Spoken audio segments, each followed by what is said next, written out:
Jovens e velhos santistas, estamos de volta aqui no Canal 10 com conteúdo para vocês depois de uma ausência nesta quarta-feira, porque estive em São Paulo na Intermodal, saí de Santos meio-dia e 21, cheguei lá no Anhembi, distrito Anhembi, ou lugar longe para gente que é aqui de Santos, né? Cheguei lá, peguei um congestionamento, cheguei lá 4 e tanto da tarde. Por conta até do lugar para estacionar, que coisa, né? Estacionei dentro do sambódromo, passei lá por dentro, né? Conheci o sambódromo do Anhembi. E aí cheguei muito tarde em casa, quase meia-noite, já estava extenuado, não deu para dar aquela atualizada aqui no canal e, portanto, vou fazê-lo a partir de agora, até porque o Santos segue se preparando para o jogo contra o Bragantino, o Red Bull Bragantino no fim de semana, com o César Sampaio, sem o Barreal, né? Notícia de ontem que o Barreal sente uma lesão e está fora desse jogo, ou seja, o César Sampaio já vai ter que fazer uma alteração na equipe, numa quarta-feira também que foi marcada por derrota do Santos no Campeonato Brasileiro Sub-20, 3-2 no CT Repelé para o Cruzeiro.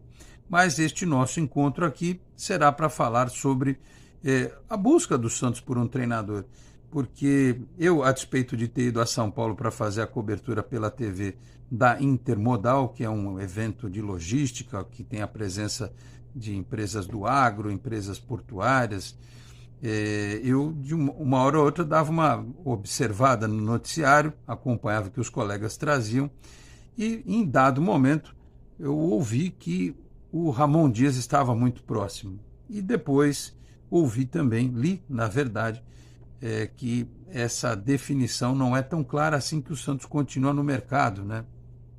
Até o nome do Thiago Motta foi trazido, o brasileiro naturalizado italiano que dirigiu a Juventus recentemente. Então, o compasso de espera segue aberto, não sabemos ainda qual vai ser o treinador do Santos. Mas vamos desenvolver um pouco mais esse tema a partir de agora. Meus amigos, um grande abraço, de volta para mais um vídeo aqui do nosso Canal 10. Este é o nosso conteúdo especial semanal em nome do CineRoxy, o tradicional cinema de rua aqui de Santos, no Gonzaga, no coração do Gonzaga, pertinho da Praça da Independência. CineRoxy há 90 anos trazendo o melhor do cinema mundial e também do cinema brasileiro para você. O CineRoxy que também está presente no Brisamar Shopping em São Vicente, no Parque Anilinas, em Cubatão. Vamos às novidades na programação para esta semana. Branca de Neve continua em cartaz, Drop Ameaça Anônima também. Looney Tunes, o filme O Dia em que a Terra Explodiu, para a criançada, né, e para quem é mais antigo que já conhece estes personagens há muito tempo. O Rei dos Reis, que a gente já destacou aqui, continua em cartaz. Pecadores também. E The Chosen, A Última Ceia, também em cartaz no CineRoxy.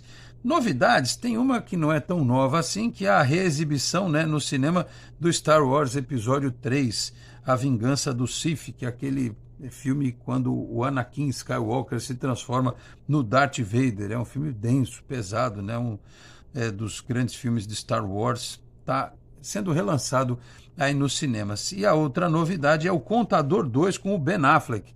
O primeiro é excelente, um baita filme, o Contador 1, né? E vamos ver se essa continuação vai ser do mesmo nível do primeiro filme. Então, o Contador 2 está em cartaz no CineRoxy. É um filme que, como eu disse, seguiu o primeiro, é excelente, uma boa pedida para você acompanhar no CineRoxy. Mais informações, vá lá no site cineroxy.com.br, veja lá a programação completa, tá bom? Neste começo de vídeo também peço para você se inscrever no canal, caso você não seja inscrito, se inscreva aqui no canal, ative o sininho das notificações, deixa o like aqui também, é importante, se quiser torne-se membro aqui do Canal 10. No final deste vídeo tem mais recados. Bom, como eu disse para vocês, né, dando uma olhada no noticiário ao longo desta quarta-feira, muita gente dizendo que havia uma aproximação do Ramon Dias com o Santos, que poderia ser o treinador anunciado em breve, que houve já um contato, um entendimento do que pensa o Ramon Dias para dirigir o Santos. Ele tem bons trabalhos no Vasco e no Corinthians. Não é um treinador que me empolgue, mas eu confesso a vocês que os últimos que me empolgaram, de certa forma, me decepcionaram. Então talvez seja a hora de ter menos empolgação e com o pé no chão, quem sabe ter uma resposta melhor de um treinador à frente da equipe santista. É um nome que está sendo falado como tantos outros também foram. O fato é que eu dou aqui sempre o crédito da informação. O Lucas Mussetti disse que as fontes dele indicam que o Ramon Dias não seria o nome mais próximo, né, de acertar com o Santos e que, portanto, poderia ser que uma novidade surgisse nas próximas horas ou em breve, né, talvez depois do jogo contra o Bragantino, porque o César Sampaio está efetivado por uma semana. Vai que ele ganha, vai que o Marcelo Teixeira resolve efetivá-lo para valer, e aí esse nome de treinador ficaria pendente, aí quem sabe até a abertura da janela, quando o Santos poderia investir em reforços e talvez atender a expectativa de um ou outro profissional que queira vir para cá, mas não com o atual cenário de peças, né? Especialmente no sistema defensivo e também sem o Neymar ainda.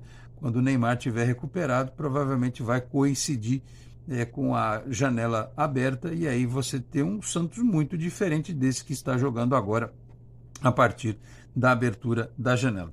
De toda forma, o treinador que vier, além daquelas questões básicas que a gente já sabe, que é a competência para organizar o time taticamente, a gestão de pessoas, que não tem jeito, né? Hoje você tem que ter o jogo de cintura, saber lidar com 30 e tantas personalidades diferentes dos jogadores, mas o principal é saber lidar com o entorno. O futebol hoje ele exige do treinador e é por isso que muitas vezes eu digo para vocês, não se fiem nessa história de que a solução dos problemas do Santos passa única e exclusivamente por troca de treinador, porque o cara tem que ter a planificação técnica, a planificação tática, gerenciar os problemas emocionais do elenco, uma tromba aqui, um bico ali, né, uma insatisfação acolá.